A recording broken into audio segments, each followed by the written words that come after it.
intervención sea más rápido para que tengamos una cura, ¿no? O sea, diagnóstico temprano, mayor rapidez, ¿no? Para ver que toda la citología de la parte vaginal y cervical, ¿no?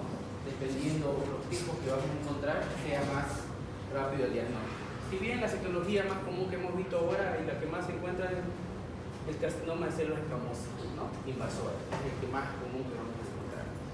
Y si un estado patológicamente, nosotros lo vemos así, característico como si fuera un renacuajo. ¿Saben qué es renacuajo? No. ¿Nadie conoce? ¿Los de acá conocen renacuajo? ¿Alguna vez fuiste al río y viste que decir, o en los canales dice, parece pescadito, ¿no ves? Y son de los sapitos, ¿no ves? Sí, característico. ¿Girino? Girino. En portugués. Girino.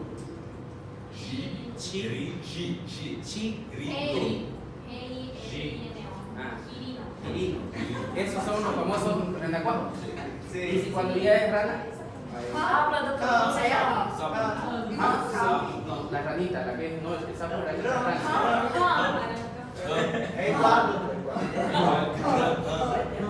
Y cuando es el grande, sapo. Y el sapito.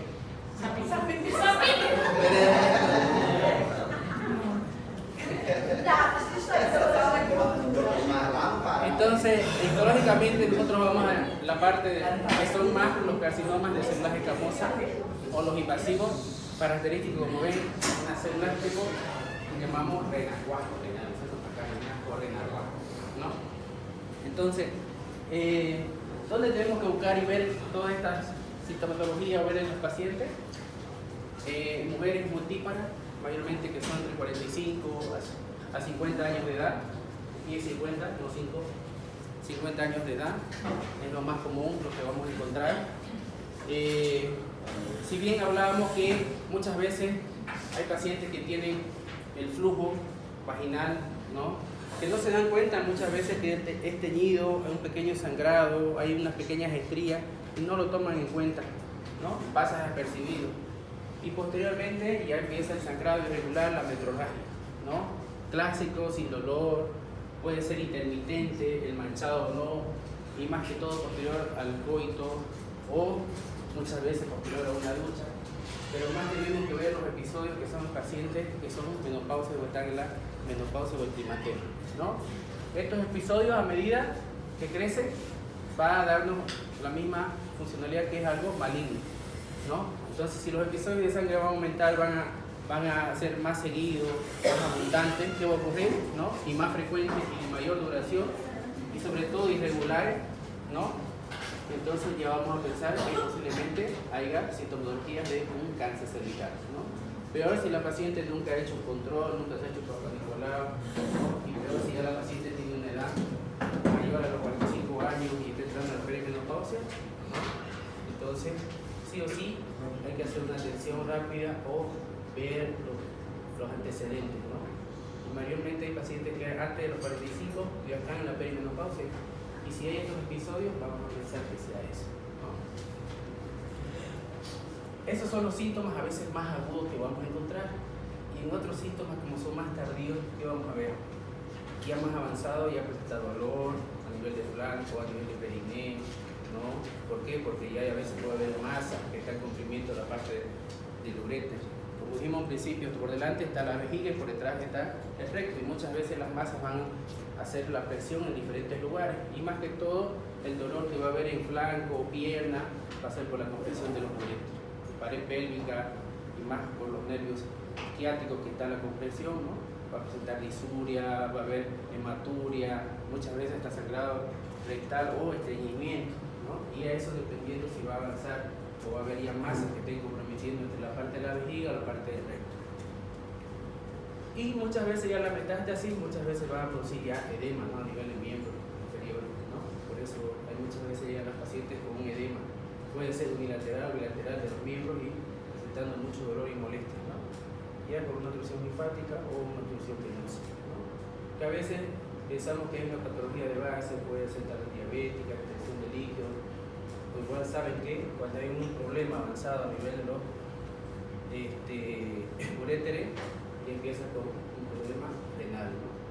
Una hidronefrosis, posiblemente después, ¿no? O una obstrucción llevar igual a la retención. Ahora, nosotros igual hemos visto la parte macroscópica y donde vamos a encontrar obviamente ya las imágenes o las lesiones, ¿no?, que son más consideradas, ¿no?, a nivel del cuello uterino. Entonces la apariencia macroscópica es lo que vamos a ver, un Papa Nicolau, una colposcopía o un simple examen dependiendo si la paciente llega ya con sangrado o dolor, ¿no? Y considerablemente dependiendo de los patrones de crecimiento que vamos a ver, las lesiones en los cuellos tenemos tres categorías. Entre ellos, ¿no?, lo que más vemos son las famosas lesiones o masas exofíticas, ¿no?, que son usualmente en la parte del ectocervix, ¿no?, imágenes irregulares, deformadas, muchas veces friables y que a veces obstruyen todo el canal cervical. ¿Vieron esa imagen de los muñecos allá en la clase de bloque 8, ¿no ven? Había una lesión de un cuelito similar, característico, todo irregular, ¿no? Esa es una imagen de una lesión exofítica. Es bien friable normalmente, puede crecer muchas veces, como dice ahí, ¿no?, la masa profunda, grande, ¿no?, tipo polipoide muchas veces, que puede ocasionar también el sangrado profuso. A veces hacemos un estudio, revisamos y va a sangrar bastante abundante y no para. Hacemos una biopsia y a veces tenemos que poner un tapón o muchas veces colocar algún medicamento para parar eso. El otro día en el turno, en otro lado, nos tocó una paciente así, que no había hecho controles ni Papa Nicolau, llegó así con una imagen exofítica, sangrante, cuello deformado, irregular. Así le hecho poner el espéculo, empezó a sangrar. Se le tomó una muestra de biopsia y no paraba. Tuvimos que ponerle tapón vaselinado para parar el sangrado. Es la única forma. Estas lesiones muchas veces pueden subir durante la parte del canal cervical o el cervical y pueden llegar a deformarlo muchas veces o distenderlo, ¿no? Y a veces hay unas famosas lesiones que se consideran como si fuera tipo barril abombada, ¿no? Entonces las vemos como si fuera un aborto incompleto, abombadas en el cuello, todo exofítico, deformado, pero la parte del canal cervical está abombado, como si fuera forma un barril. Y a veces ahí es donde está acumulando mucha sangre y obstruye esa cavidad. El segundo tipo, el carcinoma cervical, va a presentar más o menos un tipo estriado, ¿no? ¿Qué quiere decir? Hay más infiltración, ¿no? Puede haber muchas veces pequeñas o visibles masas, ¿no?, que pueden parecer como dice piedrita, pero también como si fuera un pequeño calculito duro, es duro en esa parte del cuello, ¿no? Y muchas veces se manifiesta la reacción en forma lenta cuando hay una terapia de estabilización. Entonces quiere decir que puede haber muchas veces reiterativamente que puede ocasionar de nuevo y volver a presentarse. La tercera categoría es la lesión del tumor ulceroso.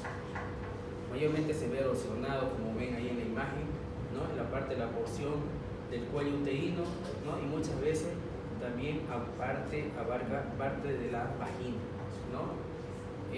Mayormente la parte de la cúpula vaginal que va a ver en la parte posterior, en las 2/3 partes de la vagina, ¿no? Pero sí vamos a encontrar así una imagen erosionada, ¿no? Y muchas veces puede presentar una lesión tipo purulenta o con un flujo así rojizo, ¿no? Entonces esa imagen es característica mayormente, ¿no?, de esa lesión tubular. Si ven, ya no hay orificio cervical, ya no hay, lo ven aquí más, ahí, ¿dónde lo ven más? No se ve orificio cervical, ven una masa que abarca igual parte de la vagina, del tercio inferior, entonces donde vamos a encontrar muchas veces esa lesión.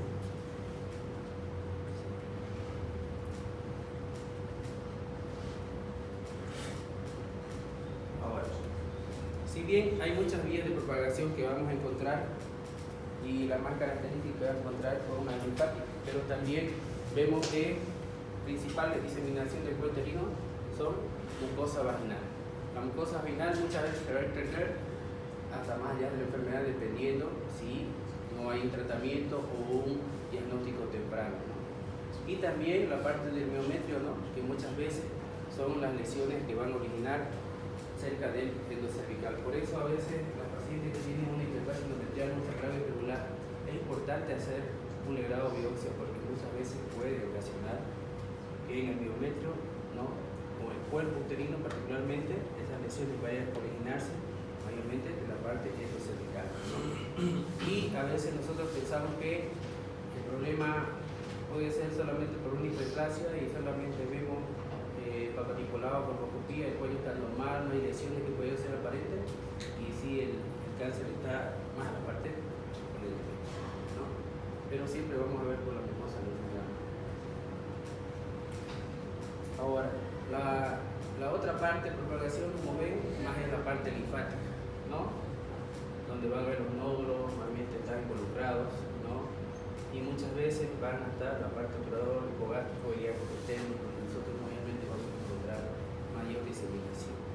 Y la cuarta parte de la diseminación directa va más a estructuras o parámetros donde vamos a encontrar, ¿no?, la pared y la pelvis, que es donde vamos a ver lo más visible. Aunque se puede involucrar vejiga, recto, como ustedes saben, y una recurrencia, puede producir fístulas de ciclo vaginal o recto vaginal, pero ya dependiendo ya el estadio que vamos a encontrar o tal vez la diseminación. Pero las vías de propagación son esas. La que más vamos a encontrar indirecta es la parte linfática, ¿no?, de los paros cervicales que vamos a encontrar, ¿no?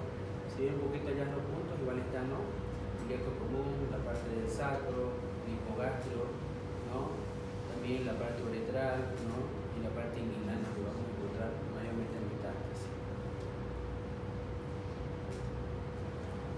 Según la prevalencia, ¿no?, hay un grupo primario igual, ¿no?, y también un grupo secundario, de lo que estábamos hablando ahorita, ¿ya? Pero la prevalencia de la enfermedad de los nódulos mayormente está correlacionado más con la malignidad, pero esto, como ven, mayormente dependiendo de los estudios, ya en una etapa más avanzada o en una metástasis. La aparición de los nuevos linfáticos en la etapa que vamos a encontrar dependiendo los estadios, en el estadio 1 casi un 15 o 20%, en el estadio 2 de un 25 a un 40%, y en el tercero se asume que mayormente es hasta el 50%, ¿no?, que estos nódulos van a ser positivos. Entonces, en una cirugía que vamos a hacer agresiva, ahí es más una extracción de histerectomía más ganglios, ¿no?, dependiendo de esto, ¿no?, en grado 3 la predicción en la etapa 3, donde hay el 50% mayormente de estos ganglios. Hay allá un cuadrito que dice grupo primario y secundario, ¿no? En el primario normalmente están los nódulos como mismo, los parametiales, los obturadores hipogástricos, ¿no?, los nódulos ilíacos, ¿no?, y también los sacros, que estamos viendo hace rato. Y en el secundario mayormente encontramos más los nódulos inguinales, que son los que más van a dar la consistencia de estos nódulos para la formación, ¿no?, dependiendo si es muy profunda la lesión, ¿no? Entonces, eso es lo que estábamos viendo anteriormente, igual un ratito.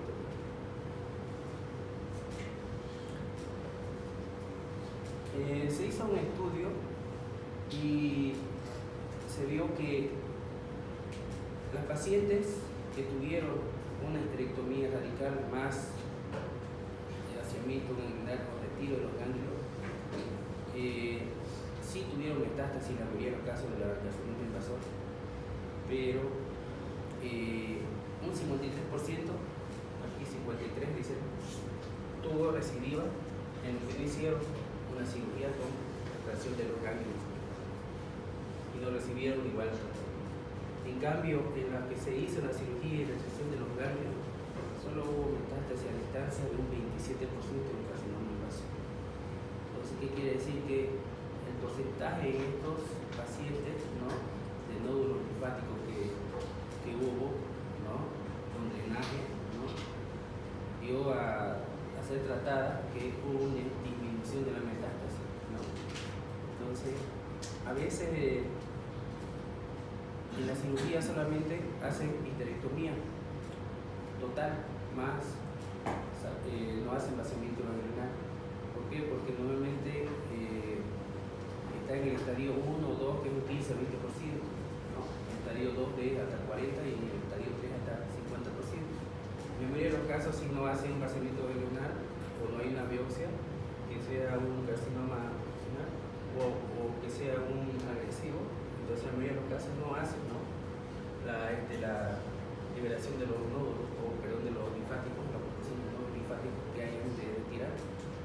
Y en ese caso sí hay mediante la recibido una metástasis, ¿no?, que va a ser más del 53%, ¿no? Dependiendo de los lugares, igual vamos a ver un porcentaje muy inmediatamente. Ahora, entre todos eso también se presentan unos tumores glandulares del cuello uterino, y mayormente todos los tumores que se han presentado a nivel de la glándula o del cuello uterino, casi hasta un 80%, ¿no?, mayormente son de los cánceres cervicales, ¿no? ¿Por qué? Porque mayormente son la mayoría de las células escamosas y el restante son los adenocarcinomas, ¿no? Puede haber un incremento, sí, pero en la realidad la frecuencia de los adenocarcinomas en la parte cervical normalmente va a haber, todo dependiendo del estudio histopatológico. Muchas veces hay incremento, y dependiendo el aumento de estas células, a pesar, digamos, de todos los estudios que se ha hecho, el tamizaje o los tipos de estudios como una patología cervical, ¿no?, convencional para estos tumores, pero en realidad sí se observa un incremento mayormente si hay o no hay, digamos, las células escamosas, ¿no? Pero en la mayoría de los casos, en los cánceres cervicales sí va a haber, ¿no?, dependiendo de los estudios convencionales para estos tumores. En realidad aquí mayormente, ¿qué se lo hacemos? Hacemos caliculadoscopia y no hacemos un tamizaje específico para eso, ¿no? Y ya cuando hacemos de histerectomía recién, el patólogo nos va a dar, ¿no?, los tipos de cáncer que son, si son de células escamosas, si es adenocarcinoma.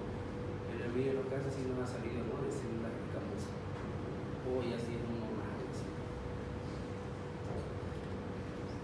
Estas lesiones de los neoplasmas características del cuello uterino en forma de barril, que es lo que estábamos hablando hace rato, ¿no?, son las que producen normalmente, ¿no?, debido a que hay un origen dentro del cuello, ¿no?, que va a haber una obstrucción a nivel, ¿no?, de la parte de lo cervical, y normalmente nos va a producir esta forma de barril. Entonces, los tumores que estábamos hablando ahorita son los que van a causarnos específicamente la forma de barril en el cuello uterino, ¿no?, más una lesión exofítica o deformante dependiendo de la célula que va a afectar. Ahora, la estadificación del cuello uterino. Normalmente la estadificación la hacen con pacientes cuando ya llegan a un estadio sangrante, cuando llegan a un estadio cuando ya encuentran masa esofítica, o la paciente ya con sangrado irregular, aumentado, ¿no? Pero normalmente debe ser evaluado, dice, una paciente bajo anestesia, que es lo ideal, pero aquí en el oncológico es al vivo y al directo, ¿no? Normalmente siempre se hace la estadificación ya en pacientes que están internadas, ya que han recibido sangre o están con un tapón, ¿no?, dependiendo de eso, ¿no?, y dependiendo de la clínica. Aunque sí, igual hay una parte de la FIGO que dice, ¿no?, dependiendo de los estadios, para nosotros ver las lesiones que presentan, pero en la mayoría de los casos los estadios lo hacemos por clínica, al tacto, según lo que observamos, según los parámetros que tomamos, si la masa es irregular, deformante, si está tomado los parametrios, si el cuello está duro, si el cuello tiene una forma acartonada, o es un tejido ya friable, dependiendo de lo que hacemos la estadificación. Pero también, una vez que hacemos la estadificación y hacemos una cirugía convencional cervical, también no debemos nosotros ya cambiar ese estadio donde ya está estadificado la paciente, ¿no? Y según lo que hace la FIGO, ¿no?, son las etapas que vamos de 0 a 4, ¿no? Un poquito vimos la anterior vez eso, pero esto es lo que maneja mayormente la FIGO. En el estadio 0, un carcinoma in situ, carcinoma intraepitelial. Después vamos a la etapa 1, carcinoma estrictamente confinado del cuello uterino, ¿no? Muchas veces, como dice, el cuerpo debe ser ignorado, la extensión, o solamente nos abocamos al cuello, nada más, ¿no? Y en la etapa 1 también tenemos la etapa 1A, 1-2, ¿ya?, que va a depender si el cáncer es invasivo, si está identificado macroscópicamente o microscópicamente también, ¿no? Dependiendo de la invasión si es superficial, ¿no? Y también dependiendo de la profundidad, ¿no? El estadio 1A va a ir de 5 milímetros hasta 7, normalmente el ancho, ¿no? Y el estadio 1A1 puede ir o ser más grande de hasta 3 milímetros, ¿no? Y no más de 7 de ancho, ¿no? Entonces, dependiendo de los estadios, nosotros vamos a tomar las conductas igual y para que nosotros podamos determinar si se puede hacer una cirugía radical y una combinada con terapia o radioterapia, ¿no? Pero dependiendo de las lesiones y los estadios que vamos a encontrar acá, vamos a ver, ¿ya? Ahora el estadio 1B, las lesiones están confinadas al cuello uterino, pero son más grandes, ¿no? En la etapa 1A, y la 1B más grande de 4 centímetros, la 2B más grande igual las lesiones más clínicas, y en la 2 normalmente ya participa parte de la vagina, ¿no? Que va a ocasionar, ¿no? Una infiltración más paramétrica. Bueno, aquí para que lo vean un poquito, la etapa 2, ¿no? La etapa 2 igual tiene la etapa 2, A1, A2, ¿no? La 3, la 3A, 3B, 4, 4A y la 4B, ¿no? Un poquito para que hagan énfasis en la 2A, la lesión únicamente es visible si es mayor a 4 centímetros en su dimensión. En este estadio muchas veces las lesiones que encontramos son las características de masa grandes, irregulares, sangrantes, y en la 2B hay infiltración al paramétrico, pero no sale fuera de la pared. En ese caso sí podemos hacer una cirugía radical, ¿ya? Porque en la 3 ya, en la parte de la vagina, vamos a encontrar la pared pélvica muchas veces, ¿no? No simplemente se va a identificar a esta causa, puede ser también otras causas. Y ya saben que la última metástasis a distancia de la pelvis va a ser en la 4B. Un poquito igual que en el anterior vimos, pero aquí ya está la especificación según la FIU que hemos visto. Ahí para que vean, ¿no? Aquí está la etapa, ¿no? 1, donde está tomando parte, ¿no? De lo que es la unión columnar, ¿no? Muchas veces está tomando la etapa 1B, 1A, ¿no? Aquí hay una masa que está tomando toda la parte del orificio que puede ser mayor a 3 centímetros, ¿no? Y si ven aquí en la etapa, que es la etapa 2B, ¿no? Está tomando toda la parte del cuello cervical. Y aquí ya hay un parámetro que va midiendo casi cerca de los parámetros. Si ven en la evolución, ¿no? Muchas veces ya en la 4 o 5 ya hay metástasis y también hay toma de los uréteres, de la vejiga en la última y también del recto, ¿no? Es lo mismo que estábamos viendo hace ratito, solamente para que lo vean cómo hay la infiltración de toda la parte vaginal. Para que lo vean de contado, ¿no? Mayormente esta es la etapa 4, ¿no? Cómo va tomando vejiga y también recto y también vagina.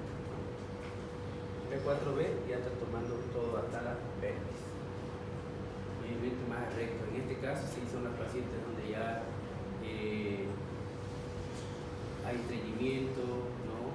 Hay problemas ya renales, ¿no? Pielonefrosis muchas veces, ¿no? Las pacientes en este estadio, en la mayoría de los casos, hay problemas en la vejiga del ureter que le hacen una talla vesical para que puedan orinar. Y en la parte rectal le tienen que hacer una osteomía, porque ya no puede fijar el estreñimiento ya crónico en la mayoría de los casos. ¿Qué es una talla vesical? Talla vesical significa que por la parte del pubis introduce una sonda para que pueda salir la orina, porque ya no puede orinar normalmente, está tomado todo lo que es ureter. Y la parte rectal hay obstrucción. La paciente todo el tiempo está con estreñimiento, ya tiene problemas, entonces le hacen una osteomía, ¿no? Para que tenga la defecación por la parte anterior, ¿no? En esos casos. Y ya las afecciones, ¿no? Como haber insuficiencia renal, muchas veces ya va a haber problemas igual hasta en páncreas, ¿no? Y alteraciones, ¿no? De todo el sistema inmunológico. Y la metástasis grado 4 es un poco difícil. Yo conocí una enfermera en el hospital que le dio cáncer, hizo quimio, todo bien, supuestamente estaba todo normal. Se fue a Argentina, hizo la aceleración de los turnos para ver qué era el carcinoma. Volvió de allá, supuestamente curada, estaba todo normal, ya tenía cabello, volvió a trabajar, todo. Y después otra vez empezó con edemas en los miembros inferiores, hizo recidiva en menos de 3 años y en lo último terminó igual con sonda, con cortomía y problemas pancreáticos y renales. Y después con el tiempo también afectó la parte del hígado, estómago y no podía ni alimentarse. El cáncer es una muerte dolorosa y lenta. La mayoría a veces no quisiera pasar por eso. Una tablita, no sé si se ve bien, ¿no? Es la evaluación clínica de la que estábamos hablando hace ratito, ver la parte historia de la paciente, ver la parte de la revisión de parte del sistema y también el examen de físico o general, ¿ya? Mayormente en la primera parte está hablando de todo lo que es, ¿no?, la citología previa, las displasias y el tratamiento y la evaluación de un cáncer invasor o invasivo, ¿no? Y en la revisión allá del sistema normalmente tenemos que ver el sangrado, el flujo normal, el dolor pélvico, ¿no? Dijimos que había dolor en el flanco, dolor ciático, había hematuria. Este es un resumen de lo otro que estábamos viendo, ¿no? Y los procedimientos que se hacen normalmente, la biopsia cervical, el curetaje que muchas veces hacemos para ver una hiperplasia endometrial que puede ir también a un cáncer cervical, o en últimos casos, o en los primeros casos donde hay una citología que es una displasia previa, hacer la codización igual, ¿no?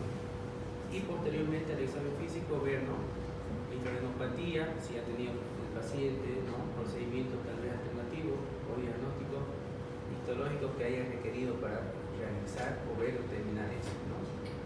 Después ya vemos el tamaño de si hay tumor, si participa parte de la vejiga, en el recto, el paramétrio, ya los laboratorios si hay anemia, ¿no?, insuficiencia renal, hematuria, infiltración a la vejiga, la parte rectal, ¿no?, o muchas veces metástasis, hidronefrosis y metástasis pulmonares, ¿no? Y aquí puede hacer los laboratorios sanguíneos, análisis, ¿no?, bioquímicos, ¿no?, lo que presenta, ¿no?, o las complicaciones que va a presentar el paciente. Y en este caso ya son los tratamientos previos, ¿no?, para hacer ya quimioterapia, ¿no?, o radio si es que necesita. Un resumen para que vean de todo lo que es la evaluación clínica, lo que estábamos hablando. Y aquí un algoritmo para que vean de todo lo que es la terapia. No se nota muy bien, pero vemos acá. Si una paciente quiere preservar la fertilidad en caso que haya un cáncer, primero hacemos una biopsia y una conización, ¿no? Posterior a eso de la biopsia vemos, ¿no?, si es crónica o no, si podemos hacer en caso necesario vía laparoscópica. Ahora, hay un caso que hay pacientes porque por algún motivo tuvieron una histerectomía y la histerectomía fue de emergencia y no le hicieron una histerectomía total, le hicieron subtotal. Y la subtotal, ¿qué significa? Que queda el cuello. Y cuando queda el cuello, igual esa mucosa cervical igual puede presentar tal vez un cáncer, ¿no?, en la mayoría de los casos. Entonces, en esos casos, ¿qué hay que hacer? Muchas veces hacer la traqueostomía, se llama, sacar la parte del cuello. La traqueostomía significa retirar eso porque muchas veces pacientes han presentado cáncer cervical en veces que no han tenido el útero. Pero si tuvieran una histerectomía subtotal por algún motivo de emergencia, tal vez en un parto, una atonía, o tal vez en una perforación uterina, o otro tipo de patología, tal vez un tumor de ovario, o un quiste hemorrágico de ovario, o un tumor gigante de ovario, o un quiste gigante de ovario que haya comprometido, a veces toca hacer de emergencia, queda el cuello. En esos casos, entonces, si esta paciente ha tenido en una biopsia y vemos en las lesiones, tendríamos que sacar el cuello, ¿no?, muchas veces, ¿no? Y también, ¿no?, ver el hecho de que si ese cuello no tiene células que pueda producir y a través de un tratamiento directo, ¿no? Aquí donde es la terapia estándar, ¿qué es lo que debemos hacer?, ¿no? hacer normalmente la esterectomía para ver y tratar y prevenir que haya una evolución por vía linfática haya una mutación y posteriormente hagamos una metástasis, ¿no? La esterectomía también hay que hacer más linfadenectomía, en este caso tendríamos que hacer ya, ¿no? Sacar los ganglios y posteriormente, ya si es necesario vemos alguna alteración y hacemos tratamiento. Ahora, hay otro tipo, que este es el tipo A y este es el tipo B, según el algoritmo. Igual, si hay prevención de fertilidad, ¿no? Tenemos igual en la terapia estándar, pero también allá tenemos ya una clasificación acá que dice, según la FIGO, que ya estamos en la 2A, que ya hay un problema, hay una metástasis, entonces ¿qué deberíamos hacer? Si estamos en la 1B y la 2, deberíamos hacer ya solamente histerectomía radical, más linfadenectomía muchas veces, si fuera un estadio 2B, pero la terapia tiene que ir ya a punta o coadyuvante con una terapia, tal vez una radioterapia o una quimio, dependiendo la patología que nos va a dar, ¿no?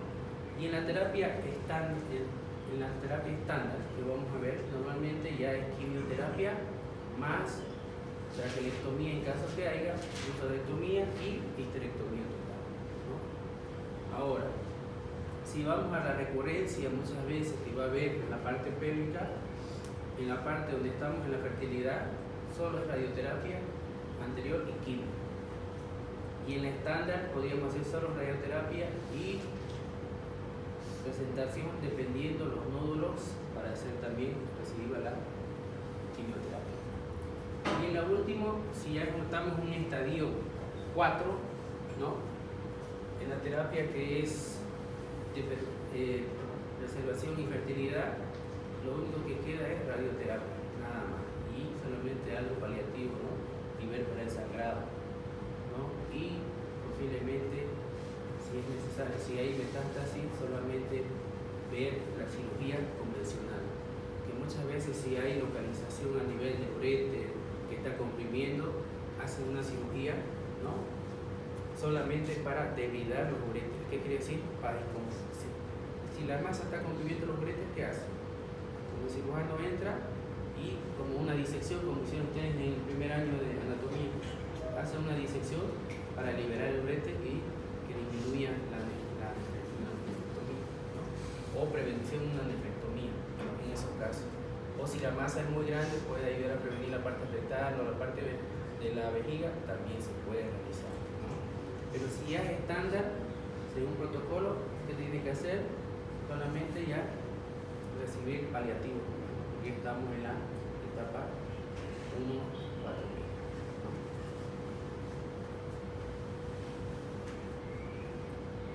Un poquito igual hay un cuadrito para que veamos en el caso de que hay una clasificación, hay un autor que se llama Rutledge, ¿no? Y él según vio la descripción de todo esto y vio que era importante hacer la histerectomía extendida. ¿Qué quería decir eso? Dependiendo, había en los estadios 1, 2, 3 y 4, ¿no? Si hay un carcinoma invasor, ¿no? O invasivo estromal, dependiendo y es temprano, para él directamente era esterectomía. ¿Por qué? Porque así podía cortar el tiempo, ¿no? Ver esas lesiones que vayan a ocasionar a nivel de urete, de la vejiga, ¿no? Era importante para que podamos determinar más rápido, ¿no? Y no llegue a un proceso más grave del cáncer, ¿no? Ahora, en la parte 2 decía que había encontraba microcarcinoma, entonces para él mejor era, ¿no? Remodelación, ¿qué quería decir? ¿No?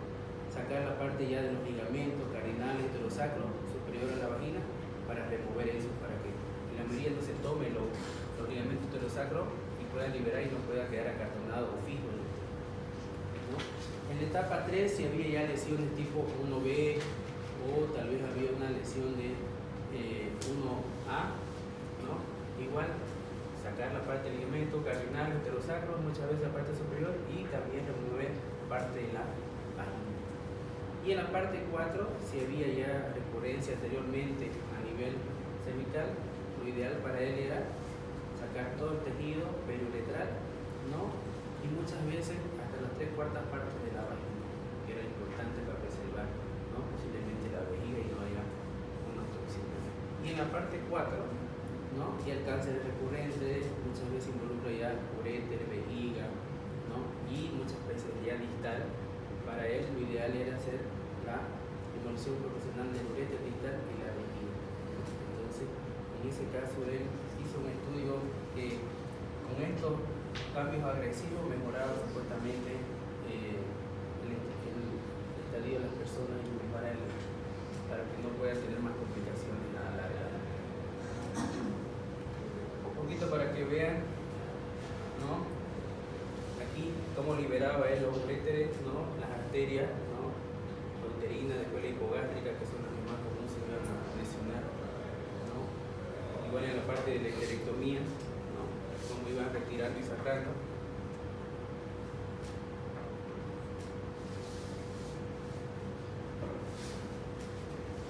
Esta es una histerectomía abdominal que está haciendo, ¿no? Retirando todo, liberando los vasos, los uréteres, ¿no? Y igual los parámetros o los cardinales de los músculos que estaba sacando y ver los cortes de hasta dónde tiene que sacar, ¿no? Normalmente lo ideal siempre es sacar completo, ¿no? Sacar hasta el cuello uterino y también los ovarios, que es importante, y si ya es tratamiento radical, hacer un vaciamiento o sacar los ganglios, ¿no? La parte linfática. Era importante para sacarlo. Bueno, hasta aquí nomás será. ¿Ya? Yo creo que hasta aquí damos examen. O no sé, tenemos una clase más. Semana que vem teremos uma classe, porque não há